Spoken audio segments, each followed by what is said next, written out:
Hey, this is Reldan, and I am here today to provide an update to my previous in-home streaming comparison video. What I'm going to be doing is going back over the Nvidia game stream solution using an official Nvidia Shield branded device. I'm going to be also running Moonlight, formerly Limelight, on it to show how that compares. And then lastly, I'll be using my laptop and showing how that all compares to the Steam in-home streaming solution. Okay, so getting started here, I've got my Nvidia Shield tablet connected to my bedroom TV using a HDMI to mini HDMI cable. You can see the screen on this is black. It's because it's in console mode right now. What console mode does is it guarantees that the output is 1080p so that we won't have any scaling or anything when I'm outputting to a 1080p HDTV like the one before me. I've also got a Shield controller that is connected to the tablet alongside a Bluetooth keyboard and a Bluetooth mouse that I can also use to control things. For today, what I'm going to be doing is showing how the game stream is working now. Very similar to before. I'm going to just hop over to the Shield Hub. It's going to pop up their Shield Hub menu. I'm going to come down to PC games. I'm logged in on my computer into my Nvidia account. I'm also logged into my Nvidia account here on my tablet, and that's the way that they now have it, where you can basically connect your Shield device back to your streaming PC simply by being logged into your Nvidia account in both places. Previously, there was stuff you had to do with opening ports on your router and stuff that you had to do with like loading up the program on your tablet and then typing in the code that you see that came up on your PC in order to pair the two things together. And they've cleaned that up. It's now a lot more straightforward, a lot simpler than it used to be. It's mostly just you log into the same thing in both places, and your devices will now be able to see each other. Just a note on network, I'm still using the same thing I was using in my last video, 5 gigahertz radio, wireless N. I've got a router in my living room that my streaming PC is connected to via Ethernet, and then it's connecting to a bridge that I have here in my bedroom, and then the bridge is what my tablet is actually connected to over Wi-Fi. So I'm going to fire up my remote desktop. And I'm doing this because one of the things I did was I loaded up a wallpaper. It's my test wallpaper. It's a true 1080p image. So if you see any sort of banding, basically what you're seeing on the screen in front of you here, then that means that it's not quite doing a true 1080p. I mean, I can tell just from looking at it that it's very close, but it is doing some sort of scaling or whatnot. Otherwise, we'd see all the sections of the screen looking very smooth. I'm going to pop up the overlay. So just to confirm, it is the case that it is saying that we are doing 1080p at 60 frames. We might be doing 60 frames. It's not quite a perfect 1080p here. Something scaling is happening. I'm going to hop in, and last time I did Shadow of Mordor. Today I'm going to pop open Witcher 3, kind of a new recent game, that's pretty, reasonably demanding, looks pretty good. Figure it's a good example here. Now, I could control this game with keyboard and mouse. I'm just going to do it for demoing today using the Shield controller here. Looking at the game right now, everything looks pretty much the same as if I was running this on my PC in my living room. It might not be a perfect 1080p, but when it comes down to actually running something in game, I'd really be hard pressed to really see much in the way of discrepancies. So it's pretty close here. Things are looking pretty good. We'll see how it looks when we get in game here in a second. Now, if you aren't familiar with like the game stream technology, basically runs on Nvidia Shield devices that are also running on Android. Basically allows you to take any controller that's compatible with Android and any basically keyboard or mouse devices, typically Bluetooth, that would work with Android, and it'll be able to pass those things through to your PC. and then it'll be able to pass sound and stuff back. I'm not using it right now, but the Shield controller has a wireless, or not a wireless, a wired headset jack on it. And it's kind of an interesting thing because it'll actually pass, if you have a headset, you could plug it in to like your headphones and your microphone, and it'd be able to pass that through the controller to the tablet and then back to your PC. So it's kind of an interesting, I'm not going to demo that today, but I have used it. It does actually work. It's a lot of crazy wireless connections going on there. So things looking pretty good. I mean, this action, I mean, it would be hard pressed to, if someone walked in here and said that they were running this locally, I wouldn't disagree with them. I'd be like, oh, okay, yeah, that looks pretty good. So in terms of how the game looks and everything, definitely pretty impressive. Okay, I'm gonna exit out here, and we'll switch over and take a look at how it looks under Moonlight. Let's see. So exiting out, take me back to my Android desktop. I'm going to fire up Moonlight. So this is an open source implementation of GameStream. Notably, it can run on Android devices that aren't Nvidia Shield.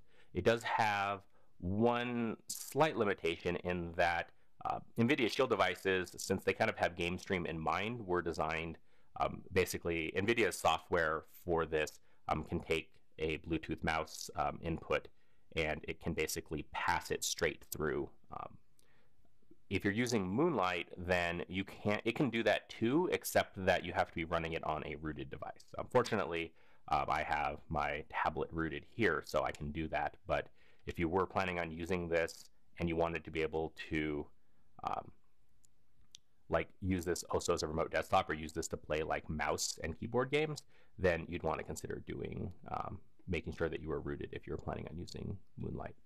So first thing, and this is I find really interesting, is if you remember what you saw a moment ago with the banding and the patterns on the desktop, you don't see that there. You actually, this is what it's supposed to look like. This is actually providing a true 1080p streaming. It's not scaling or doing anything like that. It's particularly interesting because both Moonlight and Nvidia's solution are using Nvidia's GameStream technology, so it's almost baffling to me that Moonlight's implementation would be providing just a better resolution for it. And just to note, I mean, I did pop up, I was running the Nvidia, I had it forced 1080p for 60 frames per second, so that's all the settings that you could have on the Nvidia thing. So it's not because it's not set up correctly, it's just because this is what it actually looks like when you're using it. I'm going to do the same thing here. Pop open Witcher 3 again. Not really anticipating this to look too much differently from the standpoint of in-game. I mean, the technology being used here is pretty much the same either way. It should look pretty much the same.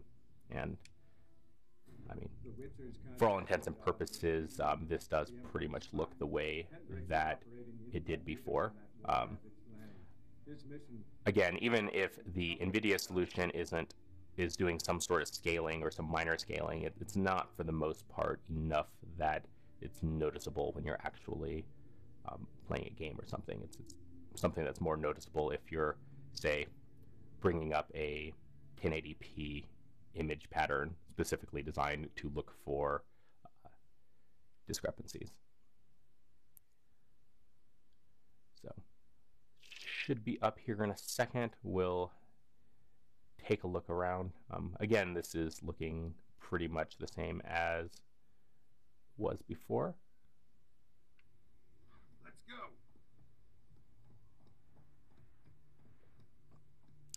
Yeah.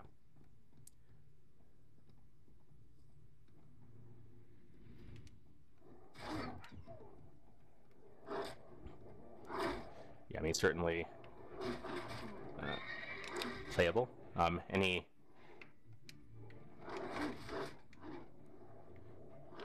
Any discrepancies here is probably going to be more to just my not being particularly good at playing Witcher with a controller. I'm a mouse and keyboard person, but this is easier just for the sake of doing a quick demo.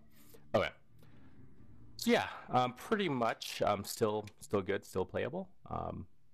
again, resolution on Moonlight even slightly better for really almost no apparent reason. Okay, I'm going to exit out. We're done with the Shield solutions now, and going to switch over to Steam InHome Streaming.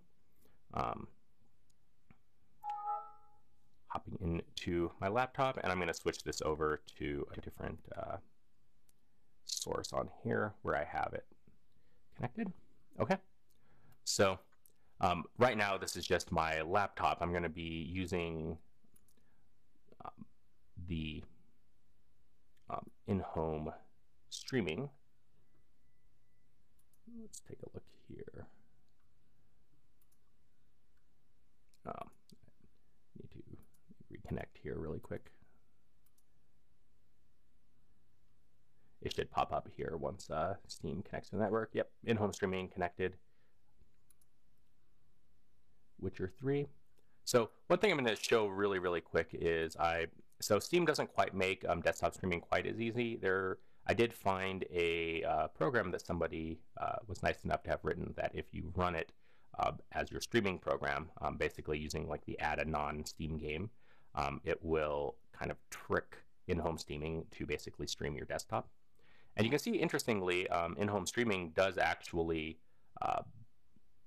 it's not doing any scaling. It's actually providing the desktop, or trying to provide the desktop image at true 1080p, which is nice.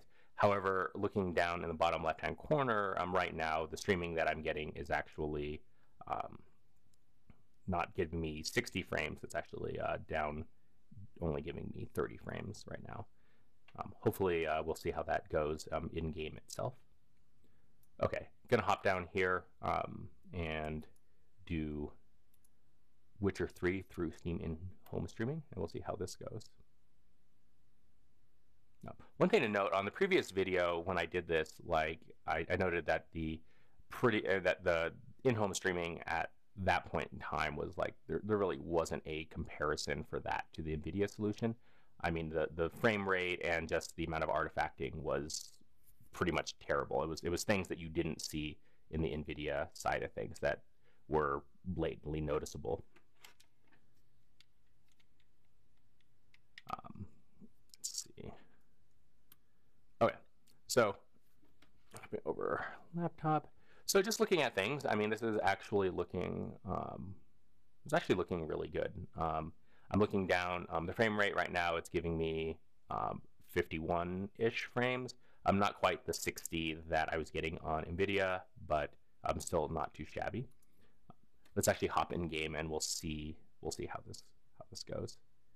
In terms of graphical quality right now, there's a slight amount of artifacting that I can notice. There's just kind of areas where as things are moving, it looks kind of a little smudged in some places, but I mean, not overly noticeable. Just I mean, honestly, it's one of those things where if I hadn't just been doing this over the Nvidia thing, it might not even be all that noticeable. So, thing I note right now, I mean, things look pretty good. I mean, this certainly seems playable. I'm looking down though at the actual streaming frame rate I'm getting, and I'm getting more like, I'm not getting that 60 or even 50. I'm getting like 30 to 35 here. Let's see how.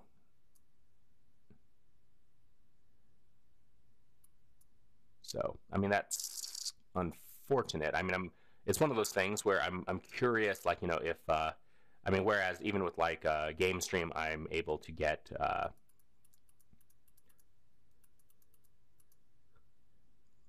with game stream, I'm able to get basically a good pretty solid 60 frames, 1080p. On my network here, I'm getting maybe like 30, 35. So I'm getting, in terms of actually playing the game, I'm pretty much getting like half of that. I look around. Again, I'm not sure how well it's going to come across in the video. There's definitely some like artifacting. Like when I move, when I'm looking at what should be smooth gradients, I'm seeing basically like blocks. Where, I mean, and that just comes down to the way that I mean, Steam is having to basically kind of post-process to stream things, and like the Nvidia thing, the Nvidia solution, it's being done kind of in hardware. It's why you have to have an Nvidia card. They've kind of built it in. So, I mean, if I wasn't overly picky, I mean, this is certainly at a point where, you know, I could definitely see playing through the game like that. But I mean, it's just, you know, I look into the sky and I see basically like block step patterns, where I can see where the colors are switching, and that's just due to you know, basically the compression that is being used. Okay, so what is my recap? I mean, what do I think with all of that? So for right now, I find it kind of funny. It's like there's no solution here that's 100% perfect.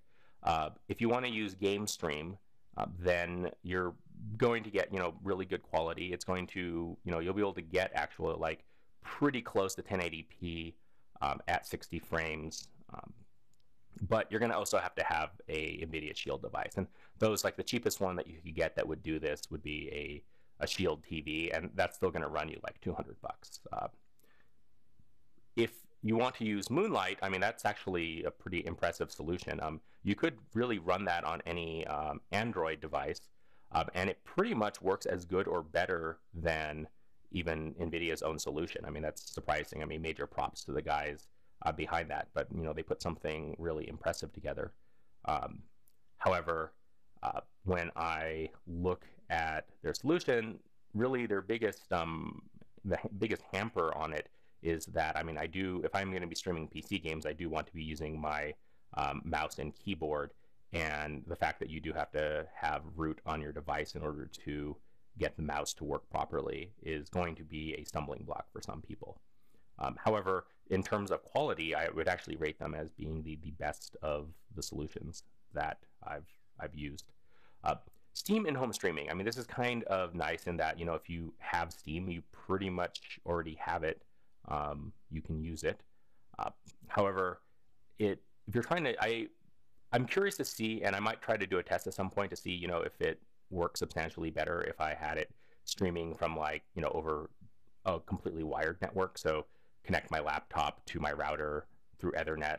But it's like that, for me, my purposes, that defeats the point. I mean, I'm not looking for a solution where I can run a wire from one computer to another computer and then another wire from that computer to a TV. If I was going to do that, I would just get a longer HDMI cable and connect the two things together. So I'm looking for something where I can honestly run something in another room, in a different room, without having to have wires connected there. And from that standpoint, I'm impressed that Steam has gotten this is like last video. I was at the point where it was almost unplayable. It was stuttering. The artifacting was terrible. It's certainly playable now, but it just doesn't look as good as I would want it to look. However, from a price perspective, you're looking at the fact if you've got a laptop running Steam, you can make use of it already just using that. If you have seen, like recently, Steam announced the Steam Link. It's going to be a $50 device that'll basically be able to do in-home streaming from over your network, or over pretty much just like it's like a really small set-top box that's really designed around very specifically in-home streaming. So, you know, I'm not sure. I mean, maybe that will be a great solution. They say that the Steam Link will support a wireless AC network. Maybe if you had a nice AC router and you had this and you had everything set up, maybe their solution would actually, maybe that would be a fast enough connection that it would be able to beat or reduce the amount of the artifacting and increase the frame rate substantially, even wirelessly. Won't really be able to figure that one out until it's released come October or November of this year. But I'm tempted to pick one up just for the sake of trying it out and seeing what kind of a difference that really makes. So yeah, 3 solutions. I would say in terms of ease of use, the Nvidia solution, if you have, really the only detriment there, have to have an Nvidia Shield device to use it. Moonlight, awesome solution, but probably going to need to have a rooted device if you really want to get good use out of it. And then both of those solutions, of course, you have to have a pretty decent Nvidia video card. I think it's like a 660 and up to be able to support doing the game streaming stuff. And then the Steam solution, which has a lower frame rate and just worse, substantially noticeable compression compared to the others. But, you know, if you've got the equipment to do it, you pretty much probably can just go ahead and do it. So yeah, that is my update for in-home streaming. I hope this video has been helpful for people, and I will catch you all later. If you have any other questions or comments or anything else you'd like to see, feel free to leave them in the comments. Okay, this is Reldan, signing out.